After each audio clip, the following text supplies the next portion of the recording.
कोहरे की चादर पूरे गांव को ढक लेती थी। राजेश की मां बहुत बीमार चल रही थीं। उम्र के साथ साथ उनकी तबीयत और भी गिरती जा रही थी। माँ की तबीयत दिन ब दिन खराब हो रही है राधिका। तुम कुछ लड़कियों को बुलाकर आग जला दो। चूल्हे के लिए लकड़ियों की जरूरत पड़ेगी। ठंड भी बहुत तेज है। पिछली बार भी मैंने उधार लेकर लकड़ी रखवाई थी राजेश। उस कर्ज का बाकी पैसा तो अभी भी देना बाकी है। इस बार मैं किससे मांग कर लाऊं? घर में पैसे नाम के कोई चीज नहीं बची। मुझे भी डर लग रहा है। माँ का बुखार बढ़ता जा रहा है और दवा भी नहीं ले पा रहे। हमें कुछ तो करना होगा। मैं कल अपने मटका बेचने के पैसे से कुछ लकड़ियां और दवा लाने की कोशिश करूंगा। अगर तुम बाहर जाओगे तो क्या होगा राजेश? रात इतनी ठंडी है और तुम्हारे पास जो काम भी है उसका क्या? पर माँ के लिए कुछ करना जरूरी है। मैं गांव वालों से भी मदद मांग कर आती हूँ। राजेश घर से निकालकर सीधा चौपाल की ओर जाता है। चौपाल पर सरकारी लकड़ियां जल रही होती है और कुछ लोग खड़े हुए होते हैं। अरे राजेश, तुम भी ठंड से बचने के लिए चौपाल पर आ गए क्या? नहीं भाई, मैं ठंड से बचने नहीं आया। असल में मैं कुछ लकड़ियां लेने आया हूँ। मेरी माँ की तबीयत बहुत बिगड़ गई है। घर में आग जलाने के लिए लकड़ियां नहीं है। अगर तुम लोग इजाजत दो तो मैं थोड़ी सी लकड़ी ले जाऊं। अरे ओ राजेश, ये कैसी बात कर रहा है तू? तुम्हारी माँ तो हमारी भी माँ जैसी हैं। तू जितनी चाहे उतनी लकड़ियां ले जा, किसी को कोई आपत्ति नहीं होगी। हाँ भाई, यहाँ लकड़ियां बहुत हैं। हर किसी के हिस्से की बची पड़ी हैं। चकुल, तेरी माँ के लिए तो हम अपनी लकड़ी भी दे देंगे। तू जल्दी ले जा, रात बढ़ रही है और ठंड भी। राजेश कुछ लकड़ियां उठाकर लेकर आता है और माँ के आगे जलाकर खुद काम के लिए निकल जाता है। राजेश जैसे ही काम पर पहुँचता है तभी उसका मालिक गुस्से में उसके सामने आ खड़ा होता है। अरे राजेश, अब आने की याद आई? कल तो तू बिना बताए गायब था। क्या अब अपने घर ही बैठने का इरादा है? नहीं मालिक, वो माँ की तबीयत बहुत ज्यादा खराब थी। लकड़ियां खत्म हो गई थी, इसलिए माँ के लिए लकड़ियां लेने गया था। सोच नहीं पाया कि देर हो जाएगी। देख राजेश, मुझे नहीं पता तेरी माँ की तबीयत खराब थी या तेरी बीवी की। यहाँ पर कोई फ्री में काम नहीं करता। सबको पैसे चाहिए और मैं किसी को यूं ही पैसे नहीं देता। मालिक, मैं जानता हूं मुझसे गलती हुई, लेकिन हालात ऐसे बन गए थे कि मजबूरी में जाना पड़ा। अब से ऐसा नहीं होगा। आप बस एक मौका दे दीजिए। नहीं राजेश, अब बहुत हो गया। आज से तू काम पर मत आना। जा, तेरी छुट्टी। मालिक, ऐसा मत कहिए। अगर आपने मुझे काम से निकाल दिया तो मैं कहाँ जाऊंगा? घर में बूढ़ी माँ है, कोई और सहारा नहीं है। अरे तू कहीं पर भी चला जा। मुझे तेरी कहानी सुनने का वक्त नहीं है। तेरी जगह मैंने किसी और को रख लिया है। यहां मजदूरों की कोई कमी नहीं है। ले, जितने दिन तूने काम किया उसके पैसे हैं ये। अब निकल यहां से। दोबारा मेरी आंखों के सामने मत आना। राजेश लौटकर सीधा अपने घर आ जाता है। घर आकर देखा है तो सेठ हरिदास उसके घर पर ही था। लो राजेश, अच्छा हुआ तुम मिल ही गए। अब जल्दी से घर का किराया निकालो। 3 महीने से एक भी पैसा नहीं दिया तुमने। सेठ जी, मेरे पास तो एक फूटी कौड़ी भी नहीं है। काम बंद पड़ा है। माँ की दवाई में जो थोड़ा बहुत था वो भी खर्च हो गया। मैं किराया कहां से दूं? देखो राजेश, ये सब बहाने मुझ पर मत चलाओ। मुझे नहीं पता कि तू किराया कहां से देगा। मुझे तो बस मेरे पैसे चाहिए, और वो आज ही। सेठ जी, ठंड का मौसम चल रहा है, माँ बीमार है। ऐसा वक्त में घर से निकाल देंगे तो हम कहाँ जाएंगे? बस कुछ दिन और दे दीजिए, मैं जैसे तैसे पैसे जुटा लूंगा। राजेश, मैं कोई धर्मशाला नहीं चला रहा हूं। मैंने तुझसे पहले ही कहा था कि महीने की पहली तारीख तक किराया चाहिए। अब तू कुछ मत बोल, बस ये घर खाली कर दे। सेठ जी, दया कीजिए। मैं अभी घर कहाँ ले जाऊं अपनी माँ को? ठंड में वो बाहर कैसे रहेंगी? 2 दिन की मोहलत दे दीजिए, बस 2 दिन। नहीं राजेश, अब देर हो चुकी है। मैंने ये घर किसी और को किराए पर दे दिया है। वो लोग कल ही आने वाले हैं। तू और तेरी माँ आज ही निकल जाओ यहाँ से। सेठ राजेश को और उसकी पत्नी राधिका को और उसकी माँ को, तीनों को बाहर निकालकर खड़ा कर देता है। राजेश बेटा, अब हम कहाँ जाएंगे? इतनी ठंड हो रही है, मेरी तबीयत भी ठीक नहीं है। लगता है सांस भी घुटने लगी है। माँ चिंता मत करो, मैं कुछ न कुछ रास्ता निकाल लूंगा, बस तू हिम्मत रखो। हाँ बेटा, पर ठंड के मारे मेरी कुल्फी सी जम रही है। ऐसे ना हो कि मैं यहीं ठिठुर ठिठुर कर मर जाऊं। तुम समझ रहे हो ना, मेरी तबीयत सच में बिगड़ती जा रही है। नहीं माँ, ऐसा कभी नहीं होगा।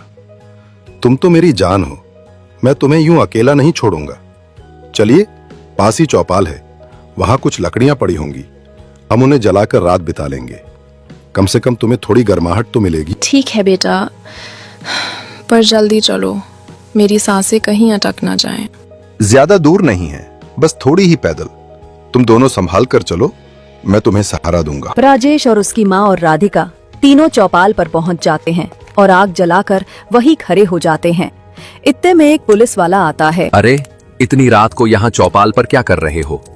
ये लकड़ियां सरकारी हैं, कोई फ्री की नहीं है जो आधी रात को जला रहे हो। साहब, हम बहुत परेशान हैं, हमें हमारे घर से निकाल दिया गया। माँ की तबीयत बहुत खराब है, ठंड भी बहुत तेज है, इसलिए सोचा थोड़ी सी लकड़ियां जला लें ताकि रात कट जाए। ये लकड़ियां दिन में सरकारी काम के लिए रखी जाती हैं, रात को जलाने के लिए नहीं, समझे? तुम लोगों को इनका इस्तेमाल करने का कोई हक नहीं है। चलो यहां से निकलो फौरन। साहब, बस थोड़ी देर और रुक जाने दीजिए, माँ की हालत ठीक नहीं है, बाहर बहुत सर्दी है। मैंने जो कहा वो सुन लिया ना? अब निकलो यहां से, अगर फिर देखा तो थाने ले जाऊंगा। चलिए माँ, यहाँ से चलना ही ठीक रहेगा, किसी तरह और जगह देखते हैं। बेटा, अब कहाँ जाएंगे? मेरे पैर भी जवाब दे रहे हैं। बस थोड़ा चलिए माँ, कहीं ना कहीं छत तो मिल ही जाएगी। तीनों चलकर एक सेठ के घर के बाहर जाकर रुक जाते हैं और भाई रात बिताने का फैसला करते हैं। जैसे जैसे रात बीतती गई, ठंड अपने चरम पर पहुंच गई। राजेश अपनी माँ के पास बैठा था। उसकी माँ की सांसें धीमी पड़ने लगीं, होठ नीले पड़ गए और हाथ ठंडे जैसे बर्फ हो गए। माँ बिल्कुल शांत लेटी थी, उनके चेहरे पर जैसे सुकून उतर आया हो। सुबह उठकर जब राजेश ने देखा तो उसकी माँ की सांस नहीं चल रही थी। वो समझ गया कि उसकी माँ का देहांत हो चुका है। राजेश की आंखों में आंसू आ गए। तभी एक सेठ। अरे भाई, ये कौन है? इतनी सुबह मेरे घर के बाहर क्या कर रहे हो तुम लोग? साहब, मैं माफी चाहता हूँ, मुझे और मेरी माँ को कहीं और जगह नहीं मिली, इसलिए हम आपके घर के बाहर ही रात गुजार रहे थे। मौसम बहुत ठंडा था, माँ की तबीयत बिल्कुल ठीक नहीं लग रही थी, इसलिए। साहब, एक बुरी बात हो गई है, मेरी माँ ठंड से वो अब नहीं रही। कल रात हम जहां जहां भटकते रहे, किसी ने हमें अंदर नहीं बुलाया। हमने चौपाल पर जो सरकारी लकड़ियां जलाई थीं ताकि रात कट जाए, वहां भी पुलिस आ गई और हमें भगा दिया। माँ की तबीयत और खराब हो गई और अब वो नहीं रही। क्या कह रहे हो तुम? ये कैसे हुआ? तुमने किसी को नहीं बताया? किसी ने मदद नहीं की? तुम दोनों कहाँ थे आखिर? हम यहां वहां भटकते रहे साहब, कोई मदद नहीं मिली। हमने वैसा ही किया जो जरूरी लगा, चौपाल पर लकड़ियां जला दी ताकि माँ को थोड़ी गर्मी लग जाए। पुलिस आकर हमें डांट कर भगा दे गई। फिर माँ की सांसें धीमी पड़ती गईं। मैं कुछ नहीं कर पाया, मैंने उसे अस्पताल तक भी नहीं ले पाया। पहले तुम शांत हो जाओ, माँ का अंतिम संस्कार सबसे जरूरी है। मैं तुम्हारे साथ हूं, हम उसका अंतिम संस्कार ठीक तरह से कराएंगे। जो भी खर्चा आएगा तुम्हें मेरे घर से ले लेना, मैं फर्क नहीं देखूंगा। अब तुम्हारी माँ का सत्कार सही तरीके से होगा। राजेश ने अपनी माँ का अंतिम संस्कार किया। उसके बाद राजेश और राधिका दोनों बात करने लगी। साहब, आपने पूछा था क्या काम करूंगा। सच कहूं तो बड़े काम धंधे मुझे नहीं आते, पर एक बात मालूम है, ठंड में लोगों को गरम गरम चीजें बहुत भाती हैं। राधिका ने अभी कहा कि क्यों ना हम अंडा खड़ी का ठेला लगा लें, सादा, पौष्टिक और जल्दी बन जाता है। हाँ राजेश, ठंड के दिन में लोग कुछ गर्म और स्वादिष्ट खाना चाहते हैं। अंडा खड़ी में अंडा की प्रोटीन भी है और कड़ी का स्वाद भी लोगों को खींचेगा। हम सुबह शाम दोनों टाइम लगाएंगे, सुबह उठने वाले मजदूर और शाम को ठंड से लौटते लोग। अरे ये तो ठीक विचार है, पर ठेला और सामान चाहिए ना, पैन, गैस, कुछ बर्तन और थोड़ी सी रकम लगानी पड़ेगी। तुम लोग पैसा कहां से लाओगे? साहब, यही तो बात है, हम आपसे थोड़ी मदद मांग रहे थे, आप हमें एक छोटा सा उधार दे दीजिए, ठेला और बर्तन ले आते हैं। मैं रोज कमाकर पैसे वापस करने लगूंगा। हमारा इरादा साफ है, उधार तो लेकर काम शुरू करना है और जितना कमाएंगे उतना आपके पास रख देंगे। जैसे जैसे पैसे जमा होंगे उधार चुकता हो जाएगा। ठीक है, पर शर्त यह है तुम दोनों रोज समय पर आओगे, साफ सफाई का पूरा ध्यान रखोगे और जो पैसा आएगा हर दिन मुझे हिसाब देकर देना होगा। मैं देखूंगा कि तुम मेहनत कर रहे हो और उसी हिसाब से धीरे धीरे उधार कटेगा। राजेश ने अपना अंडा कड़ी का ठेला लगा लिया था, तब भी लखन आता है। अरे ओ राजेश, ये क्या, तूने तो ठेला खोल लिया और वो भी अंडा करी का। भाई तूने तो कमाल कर दिया। इतनी ठंड में तो लोगों को गरम गरम चीज की ही जरूरत होती है। तेरा ठेला तो खूब चलेगा। भाई आपका मुंह मीठा हो जाए, यही ऊपर वाले से दुआ है। बस सोचा था कि अब किसी के आगे हाथ फैलाने से अच्छा है अपने दम पर कुछ किया जाए। हाँ भाई साहब, आज पहला दिन है। मन में डर भी है कि पता नहीं लोगों को स्वाद पसंद आएगा या नहीं, लेकिन मेहनत तो पूरी दिल से की है। डर कैसा? देख, मैं तेरे ठेले का पहला ग्राहक बनता हूँ। एक प्लेट अंडा करी बना दे जरा, ठंड से हड्डियां जम रही हैं। लीजिए हीरक भाई, चखिए जरा। ये मेरी और राधिका की मेहनत की पहली थाली है। पहला निवाला खाते हुए, आंखें बंद कर स्वाद लेते हुए। वाह! अरे राजेश, तूने तो गजब कर दिया। इतना स्वादिष्ट अंडा करी मैंने कहीं नहीं खाया। मसाले बिल्कुल सही है, करी का रंग, खुशबू सब कमाल का है। धन्यवाद भाई साहब, हमने घर में ही इसका अभ्यास किया था। बस यही चाह रहे थे कि लोगों को पसंद आ जाए। धीरे धीरे लोग अंडा कड़ी खाने के दीवाने हो चुके थे। राजेश का ठेला अब इलाके में मशहूर हो गया था। धीरे धीरे उसकी कमाई बढ़ने लगी और अब वो रोज पहले से दुगना कमा रहा था। अरे भाई, तूने राजेश का अंडा करी खाकर देखा है क्या? अरे मत पूछ, क्या बनाता है, मजा आ जाता है। इतनी लजीज, इतनी स्वादिष्ट कि बस उंगलियां चाटते रह जाओगे। अरे हाँ भाई, कई दिनों से मैं भी सुन रहा हूँ कि राजेश की अंडा कढ़ी पूरे शहर में फेमस हो गई है। लोग दूर दूर से सिर्फ उसी के ठेले पर आने लगे हैं। ठंड के लिए तो एकदम बढ़िया है। गर्मा गर्म अंडा कड़ी, ऊपर से थोड़ा हरा धनिया और नींबू निचोड़ दे तो मजा दुगना हो जाता है। शरीर को गर्म रखती है और स्वाद ऐसा कि दिल खुश हो जाए। सही कहा तूने, बात तो तेरी बिल्कुल ठीक है। मैं तो आज ही जाकर उसकी अंडा कढ़ी खाकर आता हूँ। और हाँ, घर के लिए भी 1-2 डिब्बे पैक करवा लूंगा। माँ को भी चखाना है। वो तो हर वक्त कहती हैं, कभी असली देसी स्वाद वाला खाना मिले तो मजा आ जाए। भाई सच कहूं तो राजेश ने मेहनत से नाम कमाया है। पहले वो ठंड में ठेला लगाता था, हाथ कांपते थे, पर आज उसी मेहनत की बदौलत उसकी अंडा कढ़ी ने पूरा मोहल्ला जीत लिया है। चल तू भी चल मेरे साथ, आज दोनों मिलकर राजेश की मशहूर अंडा करी खाएंगे। और अगर सच में मजा आ गया तो कल से वहीं बैठकर ठेले के सामने ही ठंड भगाने की व्यवस्था करेंगे। साहब, ये लीजिए आपके पैसे जो आपने मुझे काम करने के लिए दिए थे। मैंने हर एक रुपया ईमानदारी से कमाया है और अब लौटाने का वक्त आ गया है। राजेश, वाकई में तुम बहुत मेहनती और ईमानदार इंसान हो। जिस तरह से तुमने अपनी मां के जाने के बाद भी खुद को संभाला, वो सच में काबिले तारीफ है। ठंड, दुख, तन्हाई सब झेलकर भी तुमने अपने ठेले को बंद नहीं होने दिया, बल्कि पूरे गांव को यह साबित कर दिया कि अगर इंसान में हौसला हो तो किस्मत भी उसके कदम चूमती है। साहब, मैं तो बस इतना जानता हूं कि मां हमेशा कहा करती थी, राजेश, मेहनत करने वाला कभी खाली हाथ नहीं लौटता। उन्हीं की बातों को दिल में रखकर मैंने ठेला लगाया, लोगों को अच्छा खाना खिलाया और अब ये ठेला ही मेरी पहचान बन गया है। राजेश, तुम्हारे अंदर जो लगन है ना, वो बहुत कम लोगों में होती है।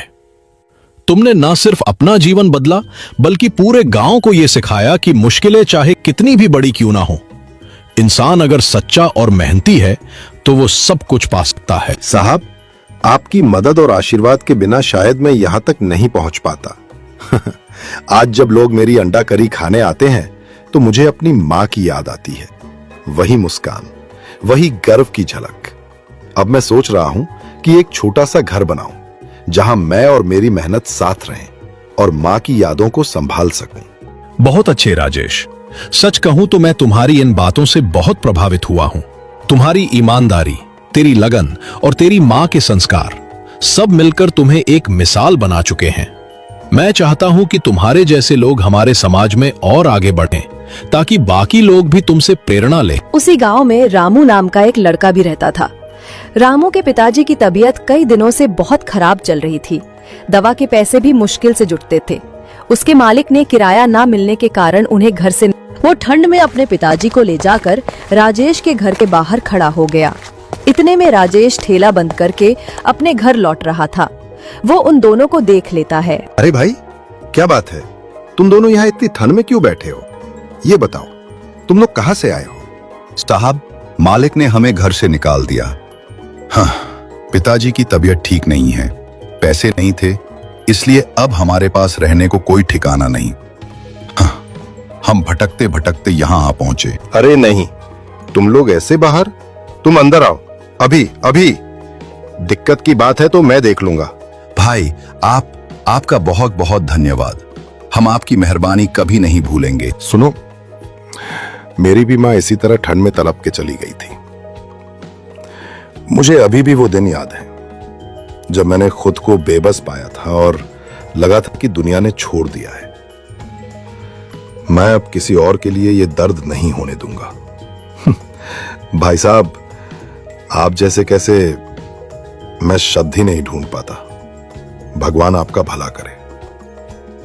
और सिर्फ यही नहीं, कल से मैं कुछ काम शुरू करूंगा। मैं चौपाल पर जहां लोग लकड़ियां जलाकर बैठते हैं, वहां मैं फ्री लकड़ियां जलवाने का और लोगों को गर्मी देने का इंतजाम करूंगा, ताकि किसी की माँ बाप रात में ठंड से ना मरे। साथ ही जो भी मेरा ठेला है, अंडा कड़ी, वहां रोज कुछ जगह मैं लोगों को नौकरी दे दूंगा। रामू, तुम भी कल से मेरे साथ आना। मैं तुम्हें वहां काम दूंगा। कोई भी काम हो, मैं तुम्हें सिखा दूंगा। सच में आप मुझे काम देंगे? मैं मेहनत करूंगा भाई, जो भी कहोगे मैं करूंगा। राजेश ने आभा चौराहे पर फ्री में लकड़ियां डलवाना शुरू कर दी थी। धीरे धीरे कई लोग राजेश से जुड़ने लगे। इस कहानी से हमें यही सीख मिलती है कि जिसके ऊपर बीतती है वही असली मायने में समझता है कि गरीबी, दर्द और ठंड